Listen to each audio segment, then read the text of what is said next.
let's quickly chat USMNT, the game last night. There's a lot to dissect from that. I want to first start by asking you the attendance, because for me, like everybody looks at the picture of like the empty stadium and they're like, "What the fuck? Where's everybody?" I think if U.S. soccer was smart, obviously it was a doubleheader yesterday with Mexico playing in the second game, right? So all of those empty seats, I'm guessing, were the Mexican fans outside the stadium, fucking tailgating. I feel like if U.S. soccer was smart, I mean, you're at home, make that the second game of the night, and I think you would have seen a bigger crowd in the stands. But at the same time, it's like, again, you're the USMNT, you're at home, semifinal, and the stadium is like that empty. I mean, what are your thoughts on that and the game overall? Yeah, super fascinating. I observed that as well, and obviously everybody on X was commenting on that. First and foremost, a disclaimer because I'm not privy to the conversations that happen at US Soccer. I'm not privy to the conversations at CONCACAF. So I don't understand the full on rationale behind it all. But Right. putting that aside, one thing I can think of is, CONCACAF may have had considerable say in it aside from US Soccer as well, because, it's their tournament. And if you're looking at it from a pure monetary perspective, it actually is insightful to think that they're like, hey, let's make the Mexico game the main event, even though it's in the United States. It's quite telling. And it was obviously the game was here in Southern California with a huge Mexican American population.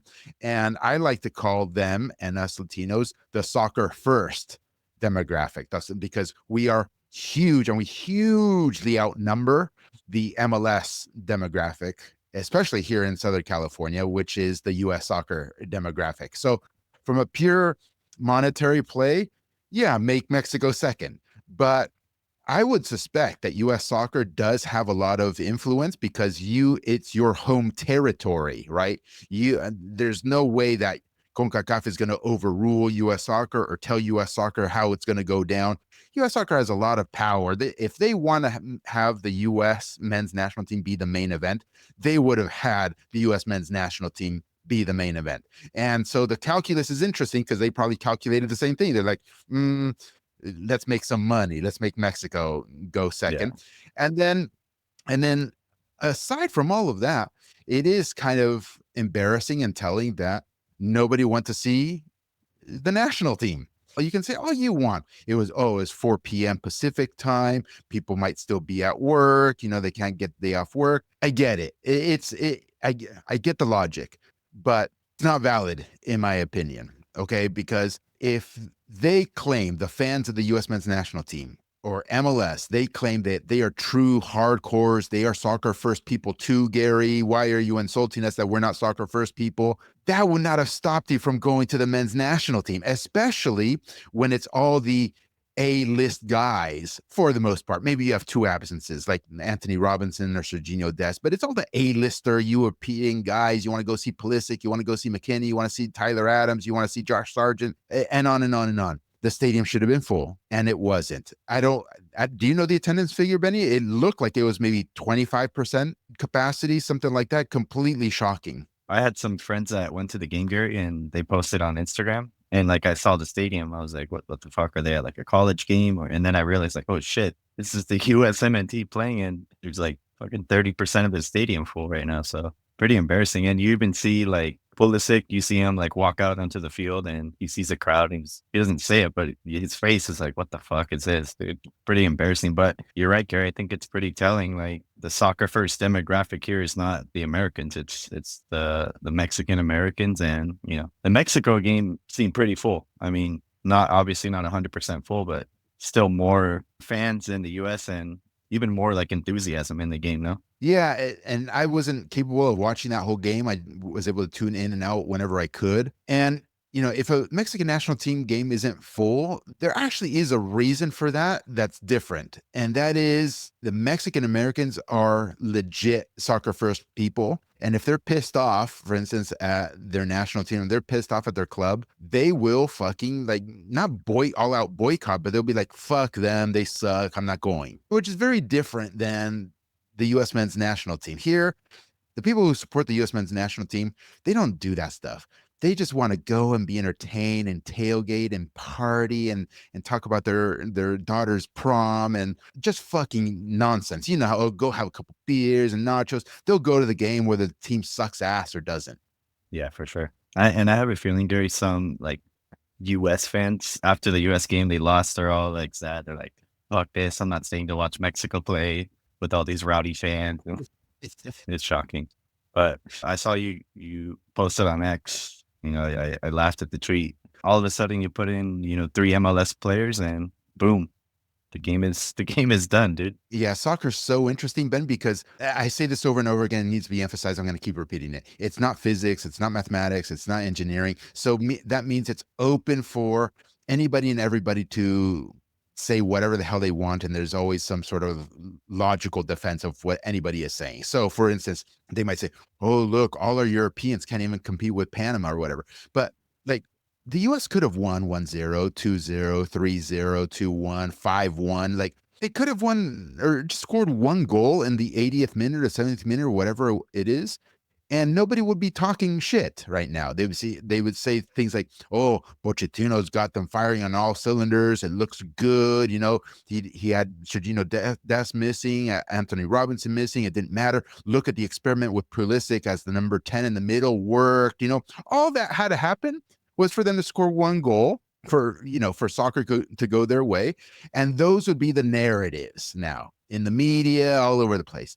And soccer being what it is, it didn't go that way. It went the other way. Panama had just a couple opportunities, put one in the goal. The U.S., missed their chances. And all the narratives now are like, oh, Pochettino's a fraud. We wasted $6 million on this guy. We should have an American coach. Look, it wasn't Greg Berhalter's fault after all, et cetera, et cetera, et cetera. Why can't people just, I don't know, man. It's like the American soccer MLS demographic doesn't have their footing on solid principles. And that's why they sway one way or the other way, depending on a game's results. No, dude, it's all about the result. And like even if you look up like the headlines of the fucking newspapers, like ESPN's headline is like USMNT loses to Panama again in the worst performance of Pochettino's era. It's like what the you guys have no idea what you're talking about. Or people that even at like the fans at halftime on Twitter, it's 0-0 obviously, but I thought the US was bossing the game and the commentary on at halftime is like this is boring, like Pochettino sucks. But you're right, Gary. I mean, one goal goes their way, and the narrative is Pochettino's a hero. Things are looking up, new generation. But I Completely mean, different. yeah, Completely different. The game could have been identical. Benny, the game could have been identical, except for two micro changes. The U.S. scores and Panama doesn't score its opportunity. Just those two things, but everything else completely identical. And the narratives would be completely 180 degrees apart. what are your thoughts on Gio Reyna? I know Pochettino said he had planned to use him, if the game were to go into overtime and he was ready to use him. But would you have, brought him in earlier? Or what are your current thoughts on Gio Reyna? Yeah, there's so many things to discuss.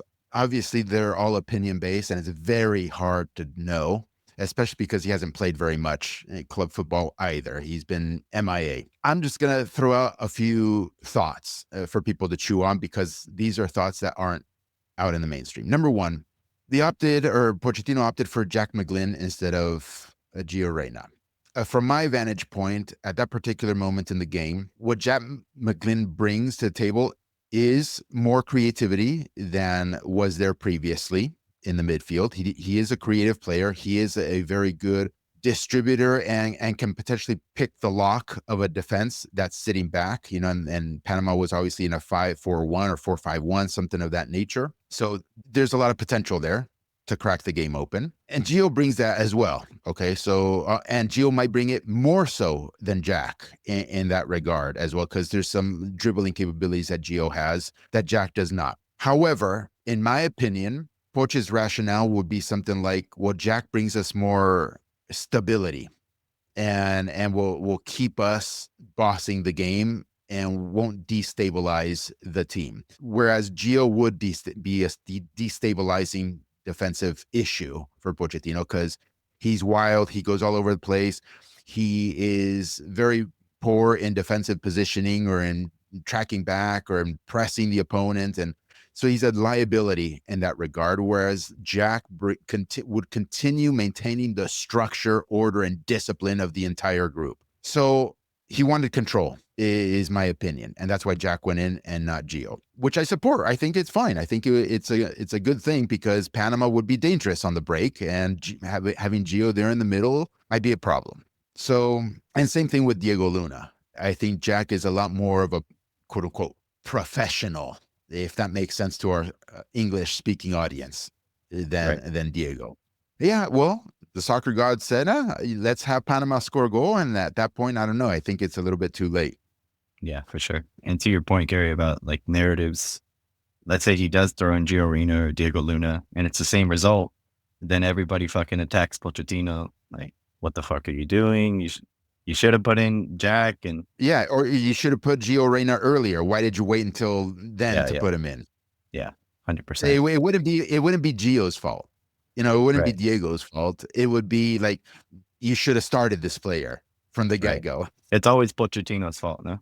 Or whoever the head coach is, dude. It's politics. This is what politics is, and this is why the vast majority of country engages in politics, because you whatever you say, there's a logical structure to it and can be defended, and you can't be proven wrong. People don't like being proven wrong, Benny, and so that's why so many engage in politics, because nobody can prove you wrong, as opposed to doing mathematics or physics or engineering. Like, no, either you know how to build a bridge or you don't. Either you can build a rocket or you can't. Either you can solve this equation or you can't. There's right and wrong.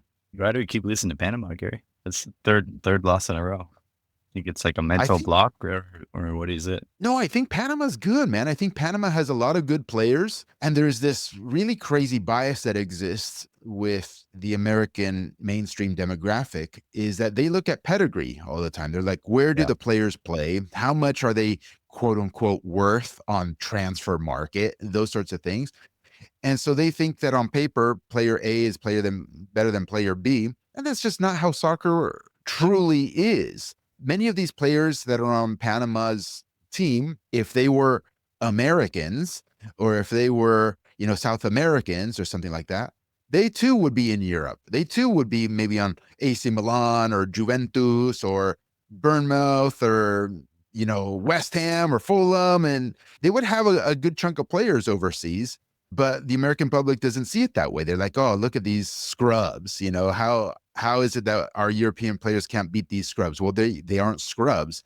And if you watch the first maybe 25 minutes of the first half, if my memory serves me correctly, they were playing out of the back under immense U.S. pressure. The U.S. was pressing high and with numbers. And Panama just didn't launch it forward. They're like, tuck, tuck, tuck, tuck, and they would get out. You can't do that if you're a scrub. So that's my explanation, Benny. These are good players. This is a well-coached team. Are they as good as the U.S. men's national team? No.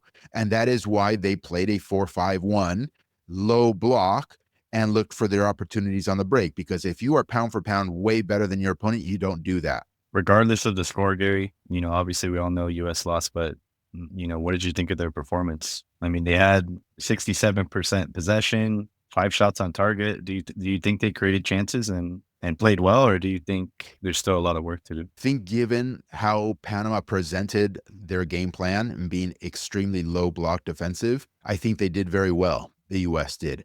And some of the things that folks have to appreciate how difficult it is to break down a team that's disciplined like that. It's so difficult. I mean, the best teams in the world have an extraordinarily hard time doing so. Again, I would encourage a lot of our American audience to watch CONMEBOL qualifying. Watch when Brazil has to go and play Bolivia or Venezuela or Paraguay, or you know what I mean, where there's a mismatch, or when Argentina has to go and play these teams. And if those teams present themselves like Panama does, even the best teams in the world have a extraordinary complicated time to break them down. And if it weren't for players like Vinny Jr. or Rodrigo or Rafinha or Messi or Di Maria or like outlier world class players, they would probably look like the U.S. men's national team did last night also. circulating the ball, doing it as fast as possible, trying to penetrate from the outsides, which is the correct game plan when you have an opponent like this, or maybe try lightning combinations down the middle, and you might draw the game or you might lose the game. And it happens to Brazil and Argentina as well. So to put a nice little bow on it, I think given the circumstances, I saw a lot of good things from the US. Last thing in terms of this game, Gary, the commentary. I know you also posted about the fucking commentators. It seems like every game they have to fucking plug the MLS or talk about how good it is or talk about how MLS is on the rise. It's so bad, man. It's so bad. They just can't help themselves. It's like they can't go a single half, 45 minutes without plugging MLS once or twice or three times. Like, I know, obviously they're just compromised, Benny. Like these folks who are broadcasters, they want to please the monopoly so that they can continue being employed or have a future gig with the monopoly. So let's say that these guys who are broadcasting on CBS get fired one day or whatever, they'll have a landing spot in professional soccer here in the United States with a franchise, with the league, with a front office somewhere, or with a media outlet because they've been good little boys. Yeah. And it's not even like they're contractually obligated to talk about it. They're just doing it to kiss the boot and secure their jobs. Okay. It's what? Okay, let's move on. I'm otherwise I'm going to be here 30 minutes talking shit. This is a side note, and it just came to mind when you were talking about the game. But I'm sure you've seen the new San Diego MLS team and this whole like chant. The chant I'm talking about, the puto chant on every goal kick, and you see. It's so funny, because you see San Diego coming out after every game like, hey, like every club does, right? There's no place for this. If you can't follow this rule, like don't be a fan of the club. And you go through the comments on those posts, Gary, and it's just thousands of people saying like, what's wrong with you guys? There's some guy that commented like, I'm gay and I'm a soccer fan and I don't find the chant offensive. It's funny to me. Obviously, from the club's perspectives, I mean, they kind of have to do that, right? They want, yeah, the franchise. Thanks for correcting me. From the franchise's perspective, they have to kind of put that stuff out there. But what do you think about this whole situation, Gray? One, do you think it's going to stop the fans? And two, I mean, in Mexico or in different cultures around the world, it's like people don't see this as offensive, but here it's like this cancel culture that exists. I know this is completely random, but it just came to my mind. I wanted to get your thoughts on it. Yeah, look, even right now, I still feel a little pressure to say the right thing. So I think that demonstrates why the franchise takes the position it takes. The league takes the position it takes.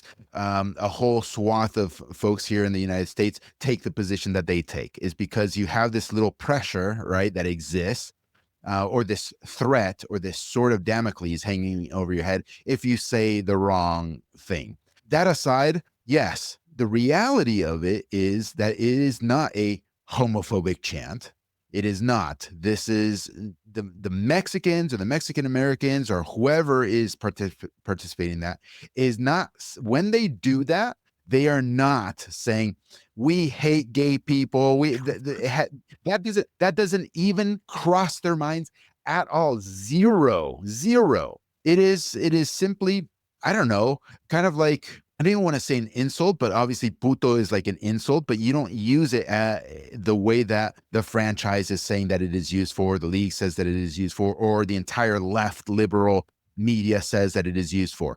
That is not the intent at all. So do I personally have a problem with it? I don't know. I look at stadiums, and if there's, I just hate that this is even an issue, Benny. Honestly, it's just so dumb. It's so dumb.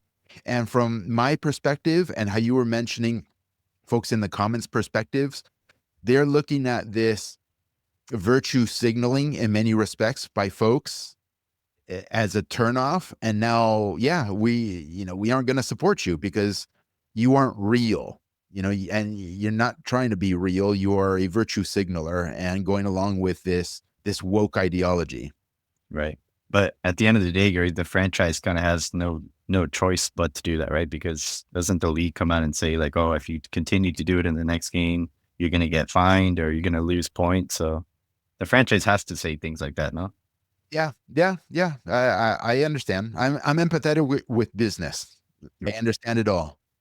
Yeah. No, but like you said, Gary, for people that truly like come from that Hispanic culture, like when they're calling somebody puto, it's not because they're saying like, "Oh, you're gay," or it's just like just an insult. But a lot of people Yeah, don't it's get just it. an insult. It's just an insult, like Argentinians saying boludo or tarado or imbécil or yeah, hijo de puta or all that sort of stuff. Like it's just a regular insult that exists, and there is zero going through your mind about your sexuality. Even when the franchise does post that, I feel like it just encourages the fans to like want to do it more. You know.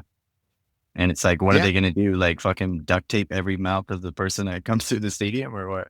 yeah, it's going to be very difficult for them to stop, honestly, because even if they wanted to crack down and say, "Hey, if we see you doing it, we ban you for life" or something like that. Okay, so guess what? People would just put bandanas over their mouths or whatever, and then just like, okay, Yeah, yeah. you ain't going to stop it. We're going to take points away from the team or whatever. Who gives a fuck? They don't care. I mean, Gary, look at San Diego is literally right next to the border of Mexico. So you have all those fans coming in and it'll be hard to Even stop more them. so. Yeah. Even more so. So who are you really for? Look at the demographic down there in San Diego. Who are you really trying to? So you really aren't trying to represent that group. Right. Right. You're trying to represent the people that I've always said MLS is of buy-in for. You're trying to represent the white suburban, goody two shoe, non-demanding demographic. That's who you want.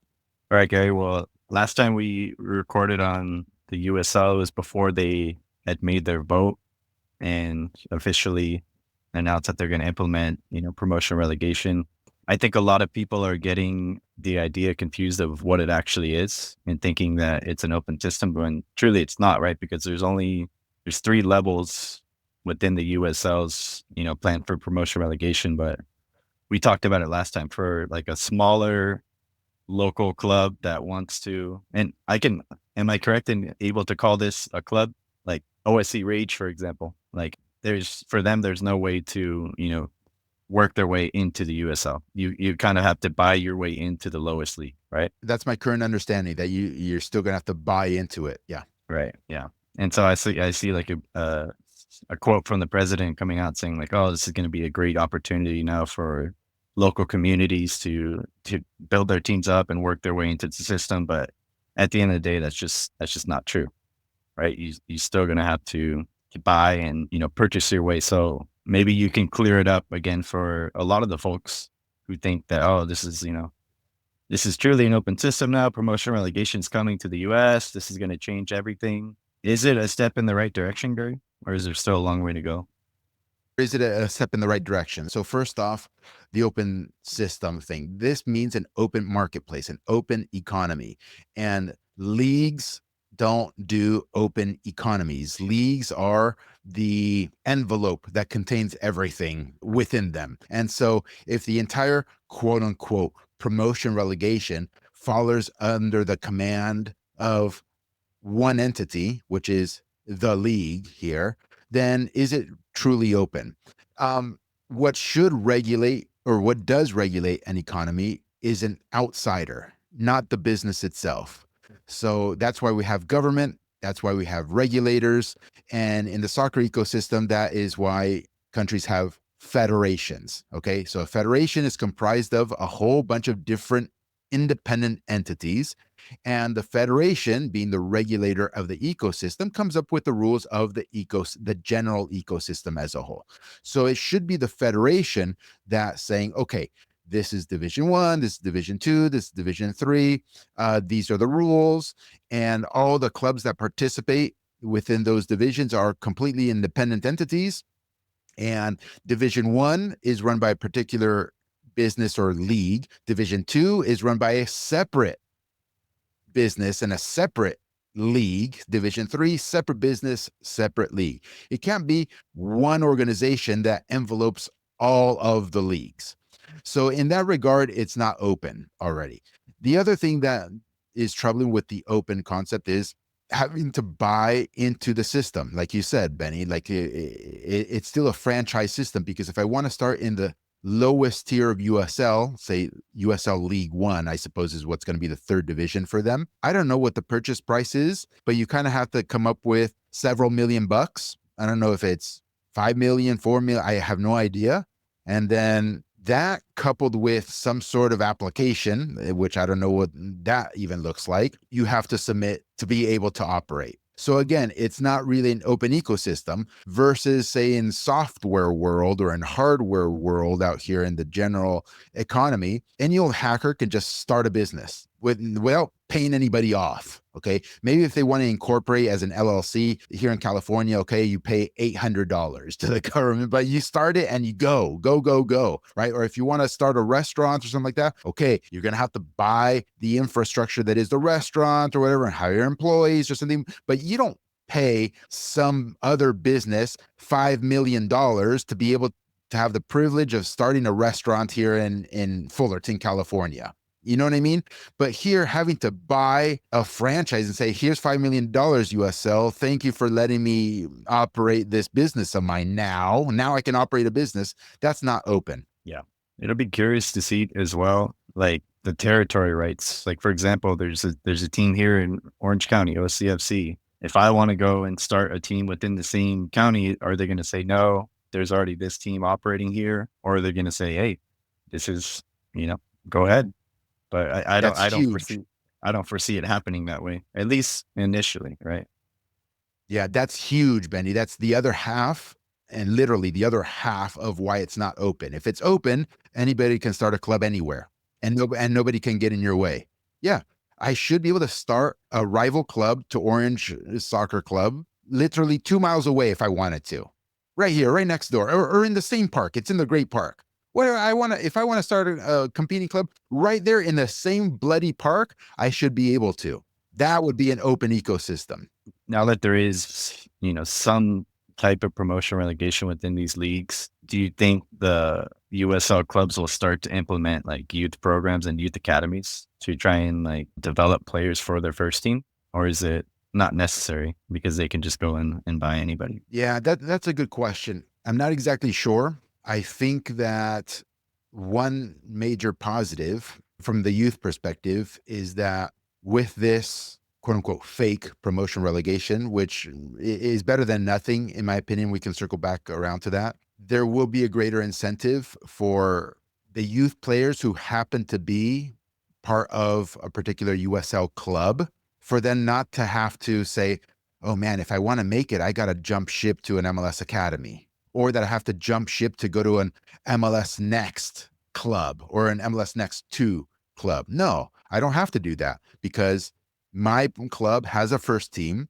It's competing either in the first division of USL or the second division of USL or the third division of USL. And you can still go up and down through those divisions. So if you're a youth player, you're like, nah, I'm sticking here. They say that they value me. They say that they see a future for me in their first team. I'm not going to jump ship to MLS Next. I'm good. No problem. So that disrupts the MLS master plan of taking over absolutely everything, which is what they've been trying to do now with the youth system.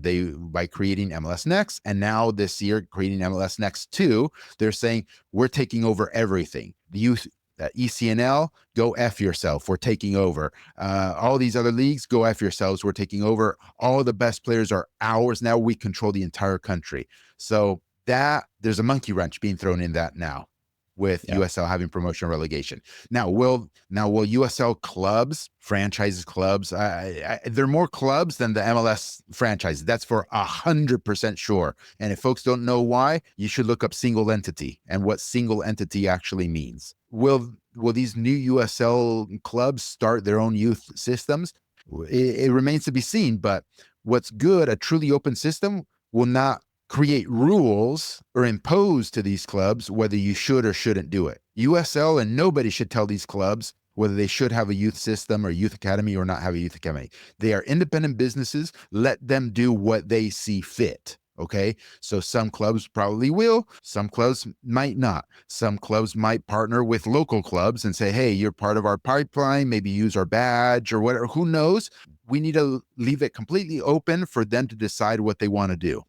I know we talked about if the US were truly to implement promotion relegation, not that pay to pay would go away completely, but it would be, eliminated in some regards. Do you think this will happen as well? Because I mean, if there is a true path to get to, the top division and, I'm Oakland roots, why wouldn't I want to have investors come in and pour money into my youth academy and get all these talented players in without having to pay so much money? So, hopefully that can happen. So do you think that can have a benefit? I think so, Benny. I think so. Everything, in my opinion, is contingent upon USL getting a Division One sanction from the federation. Because if you are sanctioned as a first division, then the entire ecosystem understands that there's a path to the very top of the pyramid. And that is truly what will incentivize investment at the lower levels.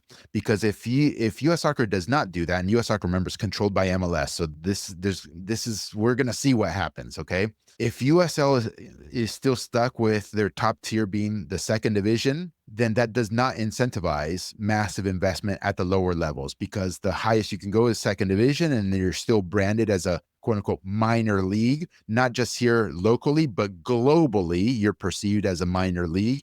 And then things like competing in international competitions, things like getting called to the national teams and having your player evaluation skyrocket, things like trying to sell players overseas, all of that is greatly devalued if you are Division Two. Okay. So first and foremost, they need the Division One sanction. And then if that happens, yes, Benny, even if it's not open, I do believe there's going to be a significant influx of people saying, okay, now that there's a path, I will invest way more money than has been invested in USL previously. And it started from the third division, no problem. Even though I think it's fucked up to have to pay $5 million to be USL League One franchise and operate, like we said before, people will hand that over, no problem. They're going to pop up all over the place, Benny. The whole map, in my opinion, we'll see, it has to be managed well. The whole map will be lit up, with third division USL clubs at that point. I also believe that the big youth clubs around the country, whether it be San Diego Surf or you name them, they have the wherewithal, if not by themselves, but certainly to attract the requisite investment to finally have their own first teams. Yeah, which would be awesome. Gary, I'm trying to understand though, like the necessity of this Division One sanction. I mean, like, okay, USL, you are now Division One sanctioned, but what's the point of that if everybody's just going to look at MLS as being the top league in the US? Or is it going to shift?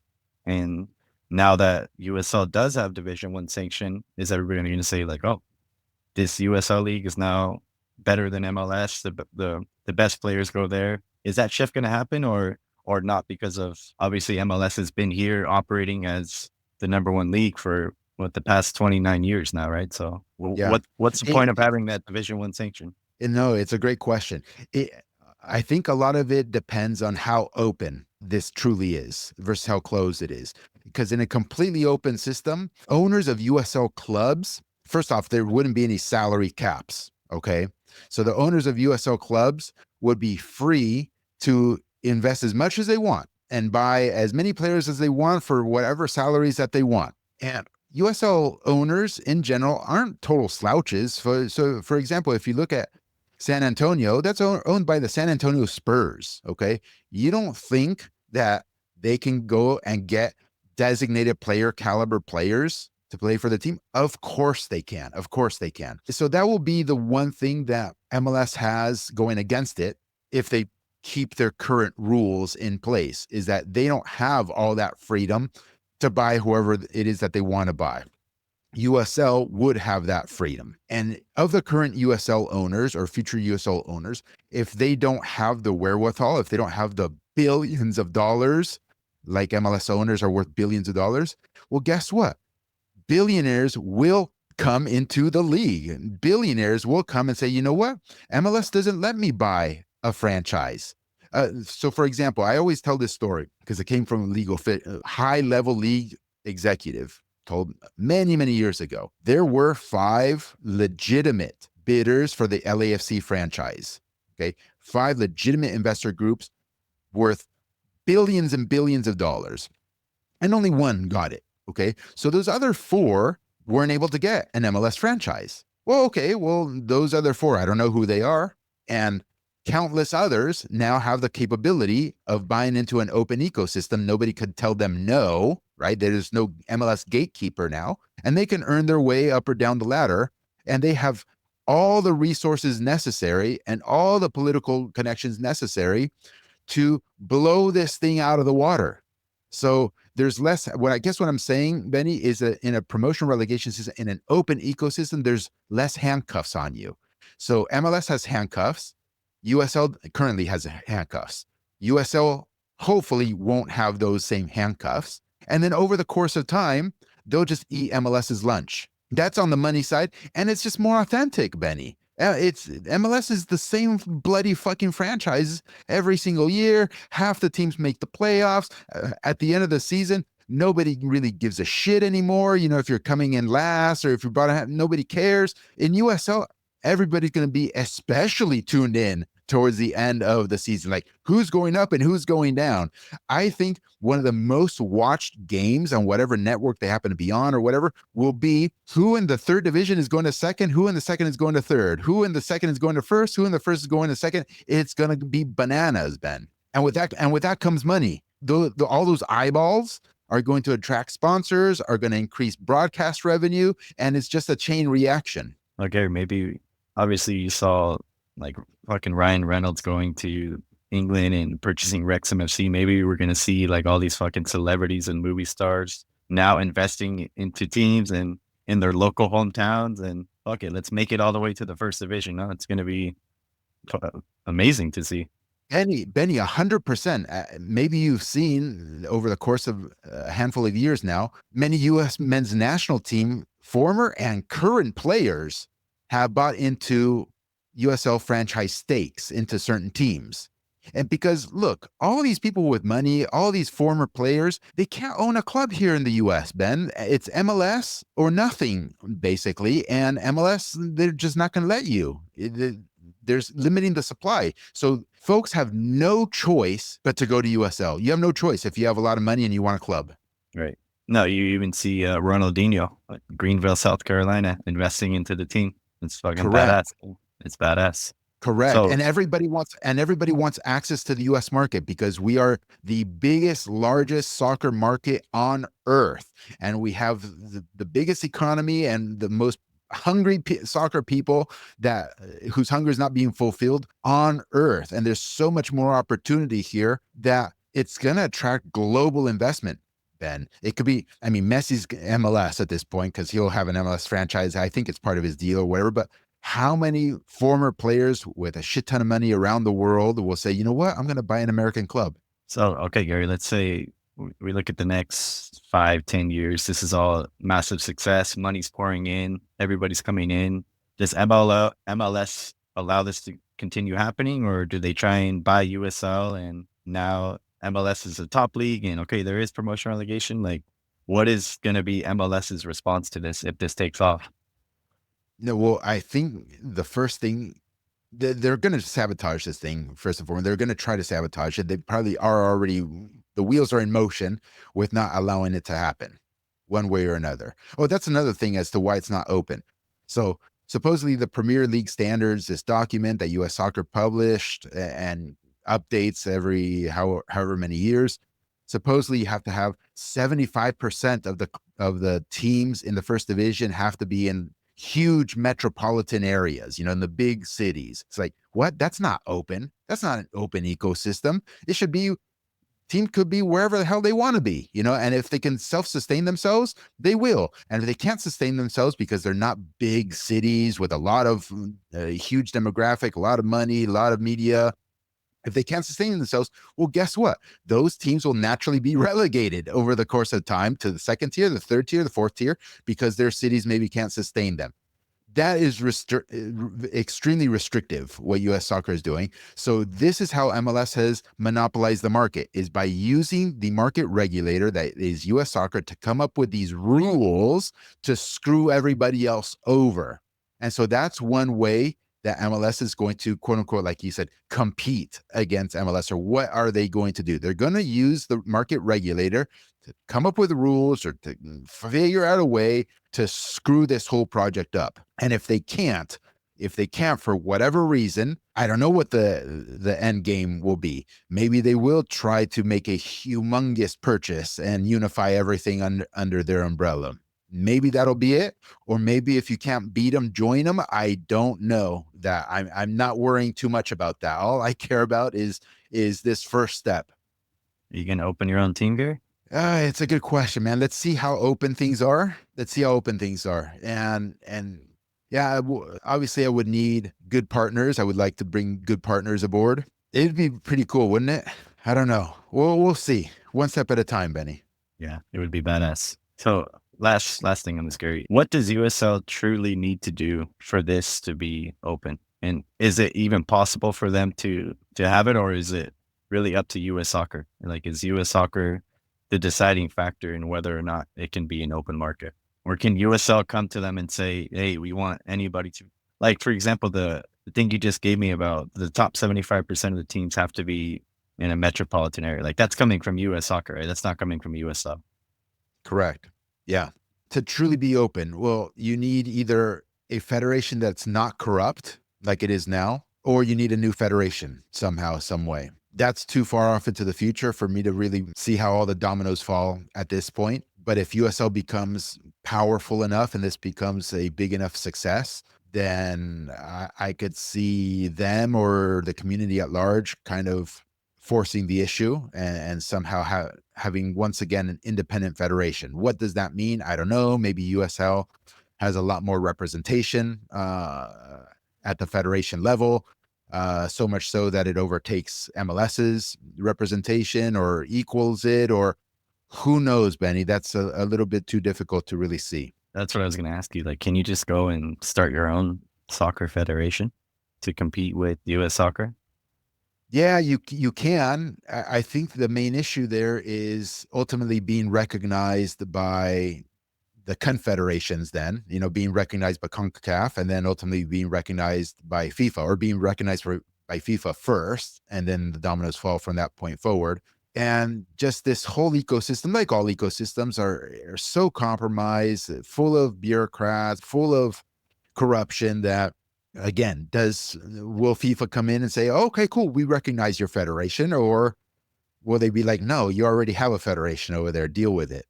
All right, okay. Well, I know I said we were going to talk about just really quick about, the 343 coaching course and also the masterclass. So let's give a little love to the coaches that are still out there in the trenches and putting in the work. Somebody had emailed you, Gary. I won't read his whole email, but his main question and his main point is, he says, in my coaching experience, I have primarily worked with smaller sided games such as 7v7 and 9v9. I have not had the opportunity to coach or play an 11v11 system. Given this, I am curious to know if the course content will still be beneficial for someone like me who works with younger age groups and smaller formats. Will the principles and strategies taught in the course be adaptable to the formats I currently use, or is the course strictly tailored to 11v11? So obviously right now he's talking about the 343 coaching education. Yeah, so the 343 program, again, that was started in late 2013, so over a decade now, and has had upgrades over the years.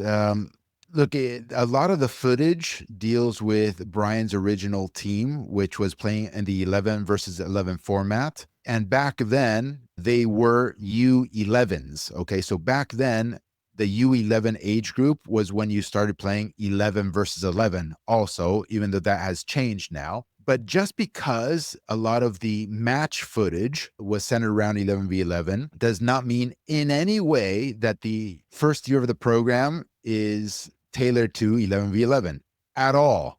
It's all about teaching the fundamentals and the fundamental principles of play that develop players technically, that develop players tactically at any age.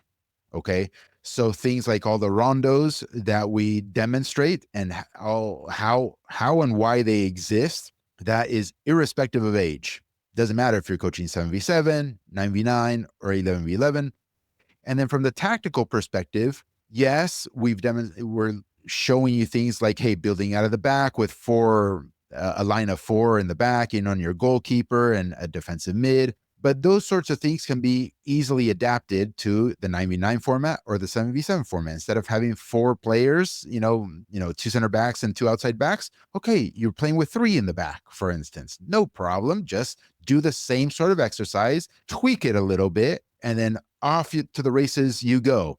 And then from the attacking pattern sort of perspective and losing your man and the midfield play, it doesn't impact you in any way. You see the patterns as we show them, and then you adjust them to the numbers that you've got, and you're off to the races as well. So it is not a specialized course for 11v11. Yeah, and I'm not sure if this guy knows this, but there is also a 7v7 course that we've launched, but I think you're right, Gary. I think within, like, for me, when I first started coaching, as everybody knows, I had access to the 343 coaching course, and obviously at the time the 7v7 course wasn't out at the time, but I was still able to use all the fundamental principles of building out of the back, rondos, giving the players a tactical understanding of the game, and the 343 course really helped me in my understanding as a coach, but also I think helped me, better plan my sessions. And I found that when the kids had a good understanding at those younger ages of like those core concepts, especially that you teach in the roundos, right? Receiving across your body, moving into open space,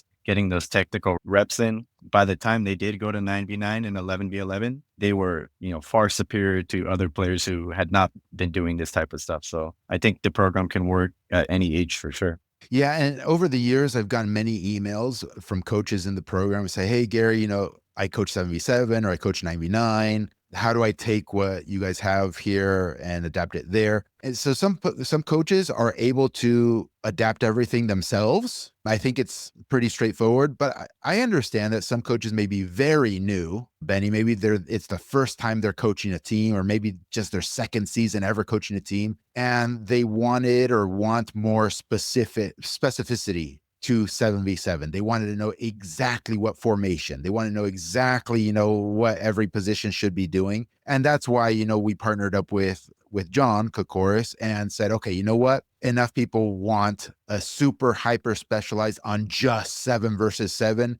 So let's give it to them, because they might struggle a bit in adapting the principles of the core program. So we launched the 7v7 course. Folks can go to 7v7coaching.com. And the 9v9 specific stuff is coming out soon as well. Actually, I have dedicated, all of this coming week to really crafting those lessons and chiseling those lessons and crisping those lessons up. So that's also coming. But generally speaking, Benny, if you're a coach out there who has a little bit more experience beyond just first year, second year of coaching, you can just take the core program and adapt it. All right, Gary, there is one other email from, I think this guy has been a member of the coaching program, but now he's asking about 343 Masterclass. And just for a little context, he let us know that he's a dad, but he's also the coach of the team. And so one of the problems that he was having is that, struggling to find the balance of being the coach and being the dad. And, he's saying that sometimes his kid doesn't listen to him because he's the dad and also the coach. But he wanted to know, well, 2 things. He says, does the program has physical workouts as well? He does some working out at his school, but it's such a junk program for what he needs. They try to build everyone to be gridiron football players. But more importantly, he asks, the last thing I will ask, if I buy this program, can I just turn it over to him? Is there like a list of things he can follow? Or do I need to help him plan all of it out? Either way, not a big deal. Just need to know how to help him load balance. And he also mentioned, Gary, where is it? Wanting to make sure that if I purchase this program, it's not only for just beginners or even intermediates. He truly needs the highest level of training outside the practice I can find. Yeah, it's tough. These are very difficult questions. First, I thank him for asking them. Let me first say on the physical front, no, there's no physical stuff. If by physical, they're referring to, weightlifting and those sorts of things, muscle building or whatever the heck it happens to be. We don't have that in the program. It's something that I've thought about, but since it's mostly geared for youth players, my general sentiment is, hey man, let's just work on their football specific stuff and not the body, really. Even though I think the body is very important. So that's number one.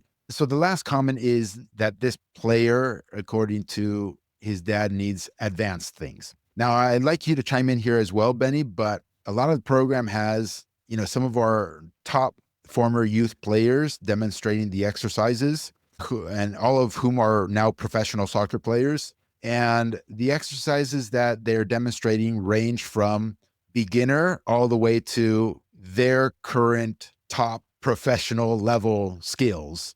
So, for example, you might see, one of our players at the racquetball court standing, I don't know, 15 feet away from the wall and then hitting balls against the wall in the air hard, and the ball comes back at him hard, all in the air. The ball never touches the ground, and you have to keep this thing going on and on and on.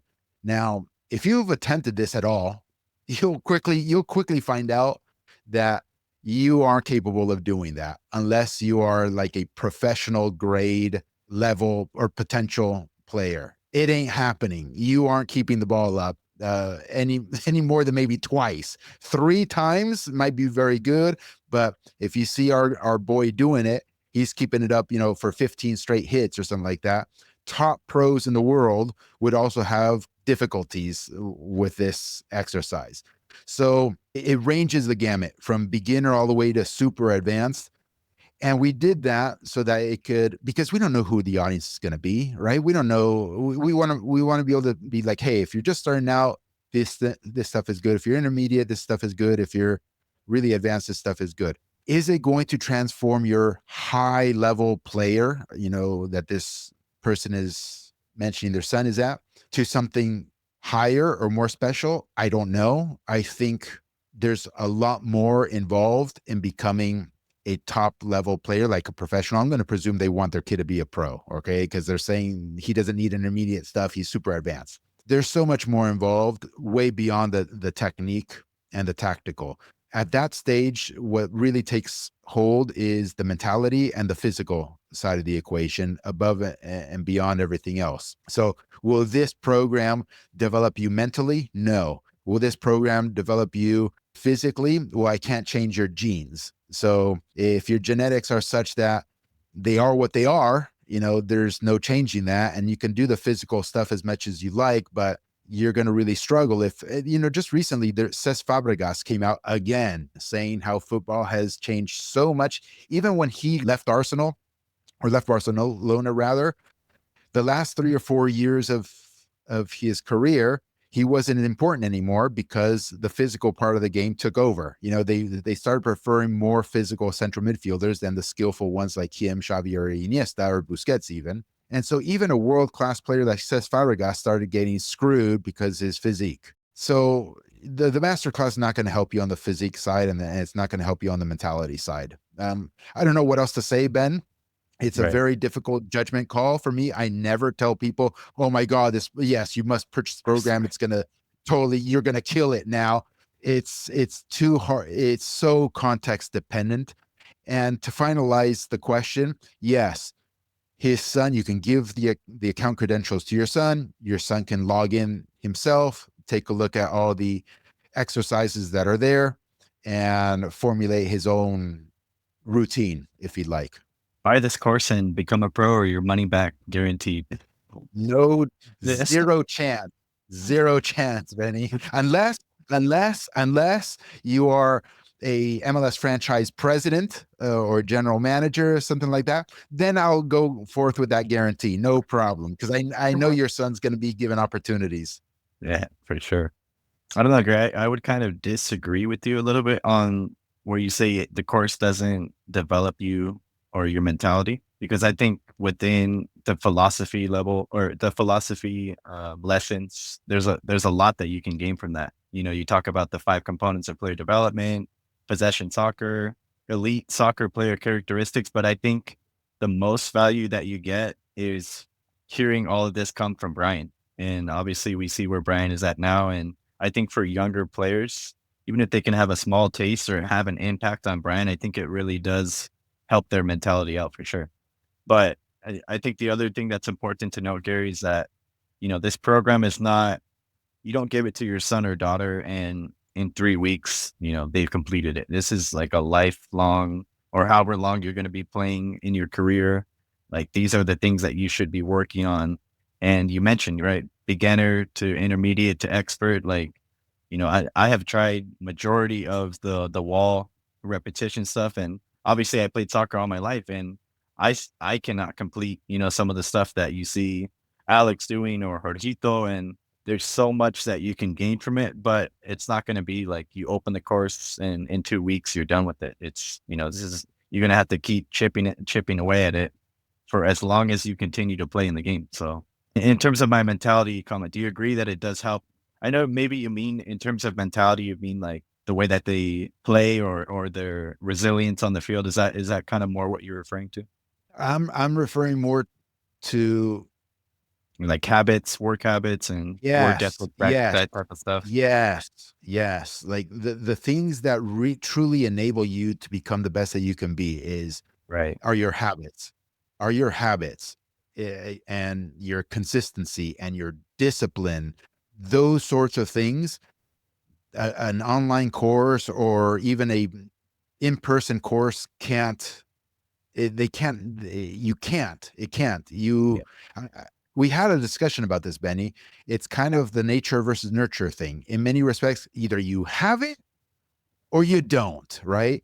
And then that's the nature. And on the nurture side, it's going to fall predominantly on your family environment and the environment of friends that you hang out with. And what group do you spend most of your time around? Those are truly your role models. Those are truly the ones that are going to steer the way you comport yourself and your habits, Benny. And if those things are not correct, then it doesn't matter how good your coach is, how many face to faces you have with your coach, how many times you open up the online course or whatever, you're screwed. So that's really what I meant. And yes, there's a lot of good stuff in the program that is in the written word, or you can hear Brian talk and what it takes, what are the pitfalls, and we talk about mentality, but because you know us and you know everything that has been accomplished and you know what our former players have accomplished and you know the failures that exist and you know in many respects why many of those failures exist. And most of all, it usually comes down to the mentality component. And no online course is going to help you with that, in my Right. opinion. Maybe Yeah. there's one out there that exists. I haven't come across it. Or yeah, maybe you invent the next one, Gary. 343 mentality course. Yeah, but Benny, it's just impossible. Like you have to be the one when the alarm goes off at 6 in the morning to say, even though you're dead tired, you have to be the one to say, fuck it. I'm getting up anyway and I'm going for a run or I'm going for, my workout or whatever, versus being the one who says, I'll snooze or, I really don't have to, I did it yesterday. Like there's just no way I can help you with that. Yeah, for sure. No, it has to come from your inner desire to get better. And it's not easy. Everybody says they want to be the best. Everybody says they want to make it to the top, but not a lot of people are willing to put in the work. I mean, you look at Kobe. I know we've mentioned Kobe so many times on this podcast, but Kobe would say, I get up at 4 a.m., go to training, come home, breakfast, take my kids to school, back to training. Then I have practice with the team. Then I hit the gym. Then I do one more shooting session and just, repeat every single day of his life. And that's why he made it to the top. He worked harder than anybody else. It truly has to be part of your identity, Benny. Because if it's not part of who you are as a human, that, hey, I'm Carlos, this is who I am, this is what I do, right? If that's not the case, then all kinds of external factors can knock you off your path.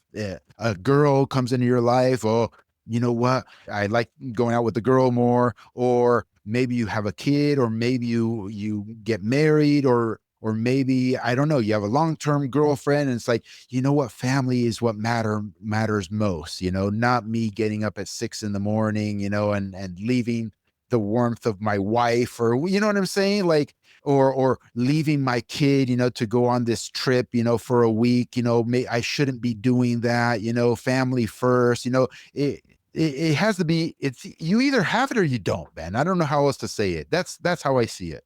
Well, hopefully we're able to answer those two questions for the people that emailed us, and as the audience knows, leave comments for us because they spark a lot of conversation, and yeah, maybe we can hear from the audience.